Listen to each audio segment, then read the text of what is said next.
नमस्ते बच्चों का हमारे YouTube channel mission school education में हम आज पढ़ने वाले हैं ओलंपियाड के प्रश्न बैंक का हिंदी से पार्ट 4। हिंदी में पार्ट 4 है। ये ओलंपियाड के कुछ प्रश्न हमने पहले कंप्लीट करवा दिए हैं। 3 वीडियो आप हमारे चैनल पर देख सकते हैं। ये चौथा वीडियो है। इसमें हम पढ़ेंगे अनुस्वार और सर्वनाम, साथ ही पढ़ेंगे वाक्य के बारे में। इसके साथ ही आज हम इसमें जो क्वेश्चन हल करेंगे 68 से 88 नंबर तक के प्रश्न हल करेंगे। सभी बच्चों से रिक्वेस्ट है पूरा वीडियो अंत तक जरूर देखें और इसके सभी उत्तरों को याद कर लें। शुरू करते हैं आज का वीडियो और बढ़ते हैं हम अपने आज के पहले प्रश्न की तरफ। इससे पहले आप सभी से रिक्वेस्ट है, वीडियो पसंद आए तो लाइक कर लें, चैनल को सब्सक्राइब कर लें और अंत तक वीडियो जरूर देखें। हमारा आज का टॉपिक है अनुस्वार और अनुनासिक। टॉपिक नंबर 8 है अनुस्वार और अनुनासिक। इसके प्रश्न हल करें इसके पहले हम इसके बारे में थोड़ा सा पढ़ लेते हैं। अनुस्वार में हमको क्या लिखना है, इसमें आप समझ लें अच्छे से। अनुस्वार में हमको लिखना है वे व्यंजन होते हैं जो स्वर के बाद आते हैं, इनकी ध्वनि नाक से निकलती है। अनुस्वार पंचम वर्ण मतलब अंगाक्षर ञ, अणा, ना और मा के स्थान पर प्रयुक्त किए जाते हैं। इनका चिन्ह बिंदी होता है। जैसे हम इस तरीके की बिंदी लगाते हैं, जो यही आपका अनुस्वार है। अनुस्वार पंचम अक्षर कहलाता है, तो इसमें अंगा भी आपका अनुस्वार बन जाता है, जैसे ञ भी बन जाता है, अड़ा भी बन जाता है, ना भी बन जाता है और मा भी बन जाता है। सबसे पहले हमको अनुस्वार जान लेना है कि अनुस्वार जो है 5 होते हैं, अंगा, ञ, अणा, ना और मा।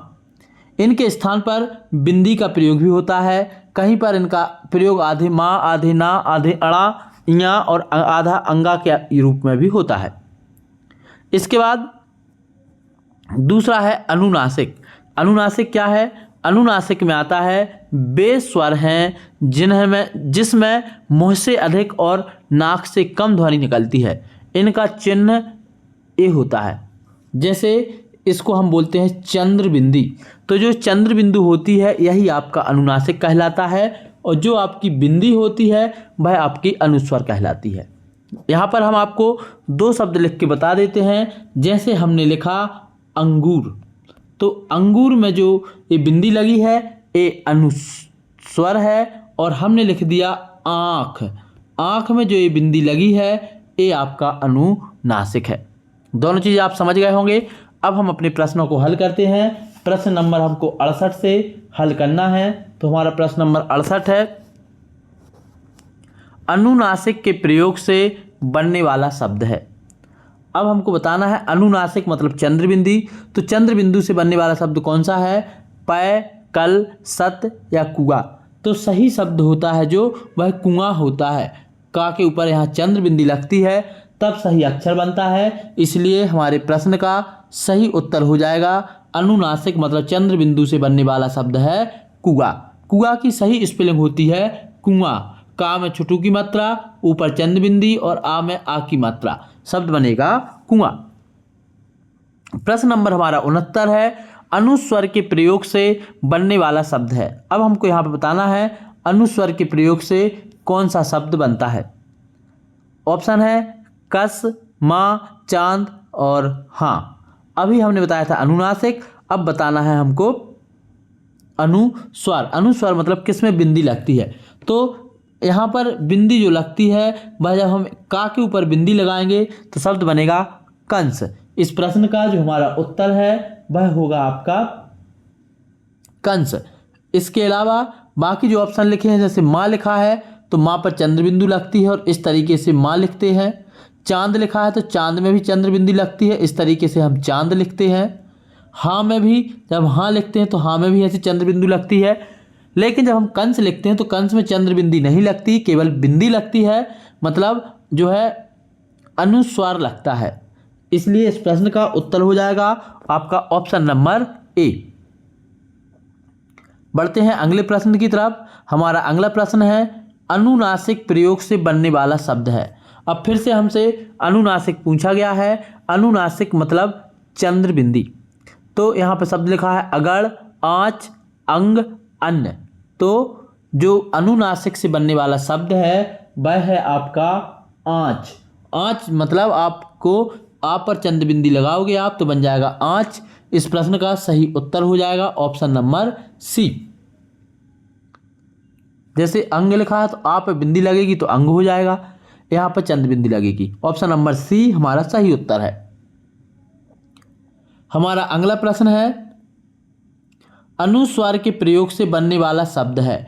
अनुस्वार, अनुस्वार मतलब बिंदी, कंकाल, दिनांक, आंसू या आंगन। अब यहां पर देखो, आप जब इसकी स्पेलिंग लिखोगे तो आंगन कैसे लिखते हैं, आ पर चंद्र बिंदी आती है। आंसू कैसे लिखते हैं, आ पर चंद्र बिंदी आती है। दिनांक कैसे लिखते हैं, ना पर चंद्र बिंदी आती है। लेकिन जब हम कंकाल लिखते हैं तो का के ऊपर बिंदी आती है, का ऊपर बिंदी, कामया की मतलब का और लकाल, कंकाल। ऑप्शन नंबर ए में हमारा अनुस्वार लगेगा, इसलिए प्रश्न नंबर 71 का हमारा सही उत्तर हो जाएगा ऑप्शन नंबर ए। बढ़ते हैं अगले प्रश्न की तरफ। हमारा अगला प्रश्न है 72 नंबर का, अनुनासिक के प्रयोग से बनने वाला शब्द है। अनुनासिक के प्रयोग से कौन सा शब्द बनेगा, तो अनुनासिक के प्रयोग मतलब चंद्र बिंदु से शब्द बनेगा। प्रश्न नंबर 72 में हम देखेंगे माँ। माँ शब्द में चंद्र बिंदु लगती है, इसलिए ये शब्द बन जाएगा हमारा सही उत्तर ऑप्शन नंबर ए। बाकी जैसे लिखा है अकित तो आ के ऊपर बिंदी आएगी तो बन जाएगा अंकित। ये लिखा है मंजन तो माँ के ऊपर बिंदी आएगी तो बन जाएगा मंजन। ये लिखा है चचल तो चा के ऊपर बिंदी आएगी, बन जाएगा चंचल। बाकी माँ के ऊपर जो है बिंदी नहीं आएगी, चंद्र बिंदी आएगी। चंद्र बिंदु को ही अनुनासिक बोलते हैं, इसलिए इस प्रश्न का सही उत्तर ऑप्शन नंबर ए है। हमारा अगला प्रश्न है अनुस्वार के प्रयोग से बनने वाला शब्द है। अब यहाँ पर हमें अनुस्वार मतलब हमको बताना है किस पर बिंदी लगेगी। तो यहाँ पे लिखा है आंचल, आँख और चांद। तो आंचल पर चंद्र बिंदु लगती है तो आंचल बन जाता है। आँख पर चंद्र बिंदु लगती है तो आँख बन जाता है। चा पर चंद्र बिंदु लगती है तो चांद बन जाता है। लेकिन आ पर लगती है बिंदी, गा पर लगेगी बिंदी, शब्द हो जाएगा अंगद। तो यहाँ पर हमारी आ पर बिंदी लगेगी, शब्द बन जाएगा क्या, अंगद। इसलिए इस प्रश्न का राइट उत्तर होगा ऑप्शन नंबर बी, शब्द होगा अंगद। अंगद की स्पेलिंग कैसे लिखी जाएगी, आ ऊपर बिंदी, गा द गद, अंगद। बढ़ते हैं अगले प्रश्न की तरफ। हमारा अगला प्रश्न है अनुस्वर का उचित प्रयोग है। अनुस्वर का सही उपयोग कहाँ किया गया है। अनुस्वर मतलब बिंदी। घातांक, घांताक, घातांकम, घांताक। तो जो है अनुस्वर का सही प्रयोग हुआ है घातांक। घातांक मतलब ऑप्शन नंबर ए पर। प्रश्न नंबर 74 का हमारा राइट उत्तर है ऑप्शन नंबर ए। यहाँ पर बिंदु जो लगी है ना तो घा पर है न घा पर लगी है, तो घा पर बिंदु होगी तो वो घान ताक हो जाएगा, तो ये गलत हो जाएगा। इसके अलावा यहाँ पर जो बिंदी लगी है ये चंद्र बिंदु है, तो चंद्र बिंदु लगती नहीं है। और यहाँ पर का पर बिंदी लगी है, मतलब ए तो हो गया घातांकम, घातांकम हो गया, तो ए भी गलत है। सही उत्तर हो जाएगा ऑप्शन नंबर ए, घातांक। बढ़ते हैं हम अपने अगले प्रश्न की तरफ। हमारा अगला प्रश्न है अनुनासिक शब्द का समूह कौन सा है। प्रश्न नंबर 75 का हमको राइट उत्तर बताना है कि अनुनासिक, अनुनासिक मतलब चंद्र बिंदी, चंद्र बिंदु वाला समूह कौन सा है। दांत, कांच और दिनांक। ऑप्शन नंबर बी में हम देखेंगे तीनों में ही चंद्र बिंदु लगी है, मतलब अनुनासिक लगा है, इसीलिए सही उत्तर होगा ऑप्शन नंबर बी, दांत, कांच और दिनांक।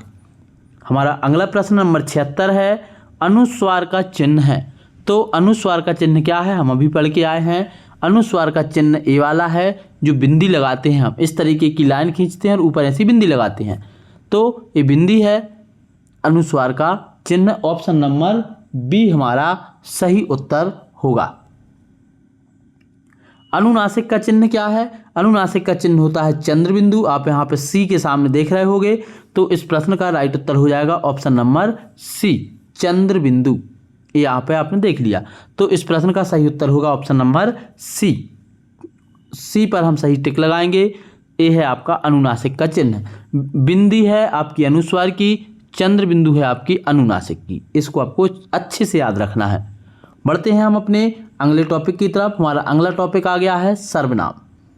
सर्वनाम को कैसे पढ़ेंगे, इसकी परिभाषा सबसे पहले याद करेंगे, इसके बाद आगे बढ़ेंगे। सर्वनाम की परिभाषा है संज्ञा शब्द के स्थान पर प्रयोग किए जाने वाले शब्द सर्वनाम कहलाते हैं। जो संज्ञा शब्द होते हैं उनके स्थान पर जिन शब्दों का हम प्रयोग करते हैं उनको सर्वनाम कहते हैं। जैसे हमने लिखा राम घर जाता है, तो राम की जगह हमने लिख दिया वह घर जाता है। जैसे हम लिखा वह घर जाता है, तो वह शब्द हो गया क्या, राम संज्ञा शब्द था, राम की जगह हमने वह शब्द लिख दिया तो वह हो गया आपका सर्वनाम। ऐसे कुछ सर्वनाम यहाँ पे लिखे हैं, वह, उसका, उन्हें, उनका आदि, ऐसे शब्द क्या हैं, सर्वनाम शब्द हैं। अब इसके प्रश्न हम हल करेंगे। सबसे पहले नंबर पर हमारा प्रश्न नंबर 78 है। क्या कहता है, उसमें धैर्य नहीं है। वाक्य में उसमें शब्द है, तो उसमें शब्द जो है वाक्य में यह हमारा सर्वनाम शब्द है। प्रश्न नंबर 78 का उत्तर हो जाएगा सही सी। अगला प्रश्न है निजवाचक सर्वनाम है। निजवाचक सर्वनाम का हमको उत्तर बताना है, तो निजवाचक सर्वनाम कौन सा होगा हमारा, स्वयं, हम, तुम या वह। निज मतलब जो खुद के लिए प्रयोग होता है, खुद के लिए, एक व्यक्ति के लिए जो शब्द प्रयोग होगा वह कौन सा होगा। प्रश्न नंबर 79 का सही उत्तर हो जाएगा स्वयं। स्वयं या इसकी जगह पर हम एक शब्द और यूज कर सकते हैं, मैं और स्वयं बात एक ही है, दोनों निजवाचक सर्वनाम हैं। तो इस प्रश्न का सही उत्तर हो जाएगा ऑप्शन नंबर ए स्वयं। हमारा अगला प्रश्न है, इससे पहले आप सभी से रिक्वेस्ट है, वीडियो पसंद आ रहा है तो इसको लाइक कर लें, साथ ही हमारे चैनल को सब्सक्राइब कर लें। अगला प्रश्न क्या है, अनिश्चयवाचक सर्वनाम कौन सा है। अनिश्चयवाचक सर्वनाम मतलब कौन, क्या, कोई, कुछ, मैं, तुम, जैसा, वैसा। तो प्रश्न नंबर 80 का सही उत्तर है हमारा ऑप्शन नंबर बी, अनिश्चयवाचक सर्वनाम। कोई हमको पता नहीं है कौन है, कोई है बस, कुछ है पर कितना है इसका कोई निश्चय नहीं है, इसलिए अनिश्चयवाचक सर्वनाम में आएंगे आपके कोई और कुछ। बढ़ते हैं अगले प्रश्न की तरफ। हमारा अगला प्रश्न नंबर 81 है, रमेश के साथ कोई बैठा है। वाक्य में सर्वनाम है, तो रमेश के साथ कोई बैठा है, कोई शब्द जो है यह सर्वनाम है। प्रश्न नंबर 81 का सही उत्तर हो जाएगा आपका ऑप्शन नंबर सी। अगला हमारा प्रश्न है, निश्चयवाचक सर्वनाम का उदाहरण है। निश्चयवाचक सर्वनाम मतलब क्या, जहाँ पर फिक्स हो कि कोई, कुछ, किसी, यहाँ पर फिक्स नहीं है, लेकिन यह शब्द जो है यह फिक्स है, इसलिए प्रश्न नंबर 82 का सही उत्तर होगा निश्चयवाचक सर्वनाम का उदाहरण माना जाएगा यह है। प्रश्न नंबर 82 का ऑप्शन नंबर बी सही उत्तर होगा। बढ़ते हैं अगले प्रश्न की तरफ। हमारा अगला प्रश्न है, कौन शब्द निजवाचक सर्वनाम है, संबंधवाचक सर्वनाम है, प्रश्नवाचक सर्वनाम है या पुरुषवाचक सर्वनाम है। तो जैसे हम कौन बोलते हैं कि कौन मतलब प्रश्न, तो यहाँ से निजवाचक तो नहीं है, संबंधवाचक हो सकता है, प्रश्नवाचक हो सकता है या पुरुषवाचक हो सकता है। कौन में हमारा जो उत्तर आएगा वह सर्वनाम मतलब प्रश्नवाचक या संबंधवाचक में से कोई एक आएगा। तो इस प्रश्न का हम सही उत्तर बताते हैं, ऑप्शन नंबर जो प्रश्न नंबर 83 है इसका सही उत्तर है ऑप्शन नंबर सी, कौन शब्द जो है प्रश्नवाचक सर्वनाम है। बढ़ते हैं हम अपने अगले प्रश्न की तरफ। हमारा अगला प्रश्न है, स्वयं और आप शब्द हैं अनिश्चयवाचक सर्वनाम, प्रश्नवाचक सर्वनाम, संबंधवाचक सर्वनाम या निजवाचक सर्वनाम। स्वयं और आप कैसे शब्द हैं, प्रश्न नंबर 84 का सही उत्तर है ऑप्शन नंबर डी, निजवाचक सर्वनाम। स्वयं और आप जो शब्द हैं यह आपके निजवाचक सर्वनाम के उदाहरण हैं, इसका उत्तर हो जाएगा ऑप्शन नंबर डी। हमारा अगला प्रश्न है, सर्वनाम के कितने भेद होते हैं। तो हमें बताना है सर्वनाम के कितने भेद होते हैं। सर्वनाम के होते हैं, प्रश्न नंबर हमारा 85 है, इसका सही उत्तर है ऑप्शन नंबर सी, सर्वनाम के 6 भेद होते हैं। आपको याद कर लेना है और कमेंट करके बताना है सर्वनाम के 6 भेद कौन से होते हैं।